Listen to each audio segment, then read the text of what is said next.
Day off nga ngayon ni Daddy Gerald, kaya naman nag-request siya sa akin ng ulam. Gusto nga daw niya ng pork steak. Saktong-sakto naman at meron kaming pork dito sa ref. Kaya naman agad-agad ay minarinate ko na itong pork. Nilagyan ko lang ng toyo, oyster sauce, kalamansi at ng maraming paminta.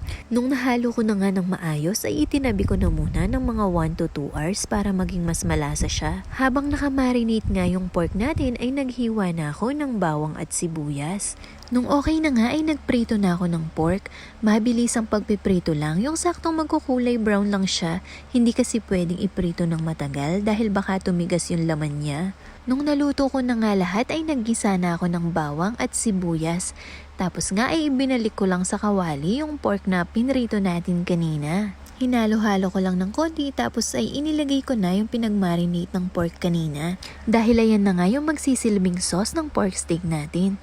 Nilagyan ko nga rin ng konting asukal at pwedeng-pwede na yan. Wala ka ng ibang ilalagay dyan dahil malasang-malasa na yan. Subukan nyo na din pong lutuin ang recipe na ito. Napakasimple lang pero masarap. O yan na mga mare, potang mag-request lang ulam ting asawa yu. Agad-agad iluto itang burido.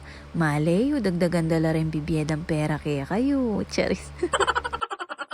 Come on Daddy Gerald, your food is ready. Let's eat. Tara na guys, kain po tayo.